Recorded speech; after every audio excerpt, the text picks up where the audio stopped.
दोनों ने मिलकर तय किया, इसमें 3 बड़े मुद्दे उठाए गए, एक लव जिहाद का, एक लैंड जिहाद का और इसके अलावा धर्म परिवर्तन का।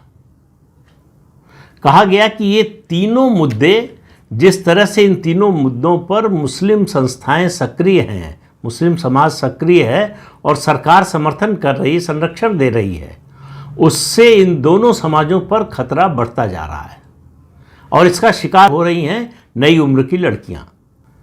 तो एक स्कूल में एक बच्ची के साथ ये हुआ तो आप देखिए किस तरह से कैथोलिक चर्च समर्थन में आ गया उस स्कूल की व्यवस्था के समर्थन में और सरकार के खिलाफ खुलकर। याद कीजिए कर्नाटक का मामला, हिजाब पहनकर आने का मामला। कर्नाटक में तो मुस्लिम समाज की आबादी केरल से भी कम है, परसेंटेज की बात कर रहा हूँ, नंबर की नहीं, और हिंदू समाज की बहुत ज़्यादा है। क्या हुआ? हिंसा हुई, सरकारी संरक्षण मिला, मामला कोर्ट में गया, अभी तक कोर्ट से उसका फैसला नहीं हुआ है। लेकिन मैं जो बात कह रहा हूँ, ये जो एक लड़की ने कहा कि वो हिजाब पहनकर आना चाहती है, आप इसके पीछे की रणनीति को समझिए।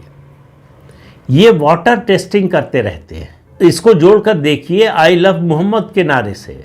तो क्या टेस्ट करते हैं? देखते हैं कि रेजिस्टेंस कितनी। 2 चीज़ें देखते हैं, एक हमारे समर्थन में हमारे समाज के कितने लोग सड़क पर उतरते हैं और देखते हैं विरोध कितना होता है।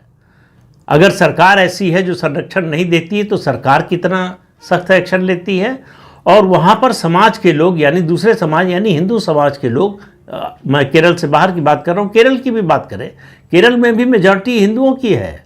तो 54.47% और 18.38% क्रिश्चियंस, ये मिला दीजिए तो ये जो चाहे वो उस तरह का राजनीतिक फैसला केरल में होगा, लेकिन वो मिलते नहीं। समस्या ये है, कोशिश होती रहती है, लेकिन एक दूसरी समस्या आड़े आती है इस एकता में कि केरल से बाहर, खासतौर से नॉर्थ ईस्ट में और जनजातीय इलाकों में क्रिश्चियन मिशनरियां धर्म परिवर्तन करा रही हैं, हिंदुओं को ईसाई बना रही हैं।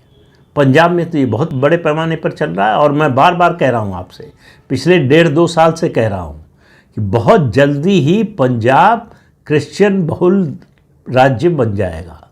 वहाँ के सिख माइनॉरिटी में आ जाएंगे जो अभी मेजॉरिटी में है। ये काम बड़ी तेज़ी से पंजाब में चल रहा है और सिख गुरुद्वारा प्रबंधक कमेटी जो है वो कान में तेल डालकर बैठी हुई है, उसको अपने दूसरे मामलों से फुर्सत नहीं है।